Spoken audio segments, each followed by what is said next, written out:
آج کی ویڈیو ایک ایسی قوم کے بارے میں ہے جنہوں نے کسی ایک شہر یا کسی ایک ملک میں ہی نہیں بلکہ پوری دنیا میں ظلم و ستم کی انتہا کر دی۔ ان کی تاریخ بہت کم لوگ جانتے تھے اور اب ارطغرل الغازی ریلیز ہونے کے بعد ہر چھوٹا بڑا ان سے واقف ہو گیا، لیکن ان کی مکمل حقیقت سے ابھی بھی انجان ہیں۔ تو دیکھیے منگول حقیقت میں کیا تھے اور کیا ہیں۔ مزید ڈسکشن سے پہلے ویڈیو کو لائک کر دیں اور چینل کو سبسکرائب کر دیں، یہ آپ کی طرف سے ہمارا انعام ہے۔ منگول بنیادی طور پر خانہ بدوش چرواہے تھے جو شاندار گھڑ سوار تھے اور اپنی بھیڑوں، بکریوں، مویشیوں اور گھوڑوں کے ریوڑ کے ساتھ پوری دنیا میں سفر کرتے تھے۔ وہ کبھی ایک جگہ مسلسل قیام نہیں کرتے تھے بلکہ راستے میں آنے والی تمام آبادیوں کو تباہ و برباد کرتے ہوئے آگے بڑھ جاتے۔ انسانی طور طریقوں سے نابلد منگول پہاڑوں میں قبیلوں کی شکل میں رہتے، کچا گوشت اور درختوں کے پتے وغیرہ کھا کر گزارا کرتے۔ اپنے جسم کو ڈھانپنے کے لیے درختوں کے پتے، گھاس پھوس اور جانوروں کی کھال کا استعمال کرتے۔ جانوروں کی ہڈیوں، نوکیلے دانتوں، پتھروں اور درختوں کی لکڑیوں کو ہتھیار کے طور پر استعمال کرتے۔ وحشی منگول بات بات پر لڑتے اور خون خرابہ کرتے۔ ان کی آپس میں ہونے والی سب سے پہلی لڑائی ایک عورت کی وجہ سے تھی۔ اسی ایک عورت کو حاصل کرنے کے لیے چنگیز خان نے خاندانوں کے خاندان قتل کر دیے۔ اس کے بعد ان کے نزدیک یہی قتل و غارت بہادری کی علامت بن گئی۔ وہ جہاں بھی پڑاؤ ڈالتے آس پاس کی آبادیوں کا صفایا کر دیتے۔ اس طرح ان کی دہشت دور دور تک پھیل گئی۔ وہ اندرونی منگولیا سے نکلے اور اپنے ظلم و ستم کی داستانیں رقم کرتے کرتے پوری دنیا پر پھیل گئے۔ منگولوں نے کمزور لوگوں اور کمزور قبیلوں کو جان کی امان دے کر اپنے ماتحت کر لیا، اپنی ایک فوج تشکیل دی اور اس کے کمانڈر بنائے۔ خان یعنی منگول بادشاہ میں اپنے کمانڈروں کو دنیا کے مختلف علاقوں میں محصولات اکٹھا کرنے کے لیے بھیجتے، جو محصول اکٹھا کر کے منگولوں کو مزید طاقتور بناتے اور مزاحمت کرنے والوں کو سر عام قتل کرتے اور عبرتناک سزائیں دیتے۔ منگول گلے سے عجیب و غریب آوازیں نکالتے ہوئے جانوروں کی طرح حملہ آور ہوتے۔ لوگ ان کے آنے کی خبریں سن کر آبادیاں خالی کر دیتے اور پناہ کی تلاش میں ادھر ادھر نکل جاتے۔ ان کی سفاکیت کا اندازہ اس بات سے کیا جا سکتا ہے کہ جب چنگیز خان نے وفات پائی تو 40 خوبصورت لڑکیوں کو قربانی کے طور پر چنگیز خان کے ساتھ زمین میں زندہ درگور کر دیا گیا۔ چنگیز خان کی وصیت کے مطابق جہاں چنگیز خان کو دفن کیا جاتا تھا وہ مقام وفات کے مقام سے کئی مہینوں کی مسافت پر تھا۔ اس مقام تک پہنچنے کے دوران راستے میں آنے والی تمام آبادیوں کو چنگیز خان کے سوگ کے طور پر لوٹ مار کے بعد انتہائی بے دردی سے قتل کیا گیا۔ چنگیز خان کی موت کے بعد منگول سلطنت اس کے 4 بیٹوں کے پاس چلی گئی۔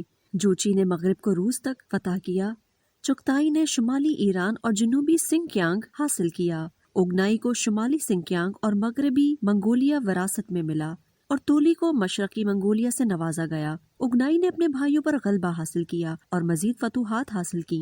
مغرب میں جوچی کے جانشین کے تحت گولڈن ہارڈ باتو نے روس کے زیر کنٹرول اور مشرقی یورپ کو دہشت زدہ کر دیا۔ مشرق میں پیش قدمی چین میں کی گئی جہاں انسانی سروں کا بلند ترین مینار تعمیر کیا گیا اور ظلم و بربریت کی مثال قائم کی گئی۔ منگول ماتحت کمانڈروں کے ذریعے دنیا پر حکومت کرتے تھے۔ 1241 میں اوگنائی کی موت کے ساتھ ہی دوسرے بھائی قیادت کے لیے ایک دوسرے کے درمیان جنگ اور سازشوں میں پڑ گئے اور تولی کا بیٹا قبلائی خان عظیم خان بن گیا۔ اس نے ظلم پسندانہ پالیسی کو جاری رکھا۔ منگول طاقت اس کی حکومت کے دوران اپنے عروج پر پہنچ گئی۔ منگولوں نے جنوبی سونگ خاندان کو تباہ کر دیا اور چین پر مکمل کنٹرول حاصل کر لیا۔ جیسا کہ ہر عروج کو زوال ہے اور ظلم کی عمر طویل نہیں ہوتی، منگول خان اپنی سلطنت کے انتظام کے لیے اپنی رعایا اور غیر ملکیوں پر انحصار کرتے تھے۔ وقت گزرنے کے ساتھ ساتھ اقتدار منگولوں سے ان کے بیوروکریٹس کو منتقل ہو گیا اور اس سے مختلف خانوں کے درمیان مسلسل جھگڑے میں اضافہ ہوا جو سلطنت کے زوال کا باعث بنی۔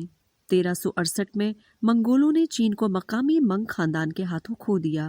اسی عرصے میں فارس کا منگول الخانیت خاندان بکھر گیا اور یورپ میں ترکوں کے ہاتھوں منگولوں کو عظیم شکست ہوئی۔ بالآخر منگولیا میں بھی منگ کی مداخلت نے مؤثر طریقے سے منگول اتحاد کو ختم کر دیا۔ صرف چند منتشر منگول خاندان بچے جنہوں نے جان کی امان پائی۔ 15ویں اور 16ویں صدی میں بالادستی منگول قبیلے سے دوسرے قبیلوں میں منتقل ہوئی۔ منگول تبت اور سنکیانگ میں گھس گئے جہاں منگ کمزور تھے، لیکن انہیں وہاں بھی شکست کا سامنا کرنا پڑا۔ پوری دنیا میں منگولوں کا قتل عام ہوا اور بچے ہوئے منگولوں نے پناہ کے لیے مختلف علاقوں کا رخ کیا۔ ان علاقوں میں برصغیر بھی شامل تھا۔ جب منگول برصغیر میں داخل ہوئے تو مسلمان بادشاہ تاتاریوں کے ساتھ برسر پیکار تھے۔ جب مسلمان میدان جنگ میں پہنچے تو تاتاری شکست خوردہ ہو کر بھاگ چکے تھے۔ تحقیقات کے بعد پتہ چلا کہ تاتاریوں کو شکست دینے والے منگول تھے۔ منگولوں نے اپنی جگہ بنانے کے لیے مسلمانوں کا ساتھ دیا اور دشمنوں کے خلاف جنگ لڑی۔ ان جنگوں میں فتح یاب ہونے کے بعد برصغیر میں رہائش اختیار کی۔ منگولوں نے مسلمانوں کے حسن اخلاق اور طرز زندگی سے متاثر ہو کر اسلام قبول کیا، اسلامی تعلیمات کو سمجھا اور اپنی بہادری کا صحیح استعمال کیا۔ یہی منگول بعد میں مغل کہلائے اور کئی سالوں تک برصغیر پر حکومت کی۔ یہ آج بھی پاکستان کے شہر شہر میں آباد ہیں۔ ان کی زیادہ تر آبادی گلگت میں پائی جاتی ہے، جو جرت اور بہادری کی زندہ مثال ہیں۔ دوستو، آج کے لیے اتنا ہی۔ آپ کا اس ویڈیو کے بارے میں کیا کہنا ہے؟ اپنی قیمتی رائے کا اظہار ہمارے کامنٹس باکس میں ضرور کریں۔ مزید ایسی انفارمیٹیو ویڈیوز دیکھنے کے لیے ہمارے یوٹیوب چینل کو سبسکرائب کر دیں۔ انشاءاللہ جلد ہی ملیں گے ایک نئی انٹرسٹنگ ویڈیو کے ساتھ۔ اب مجھے دیں اجازت۔ اللہ حافظ۔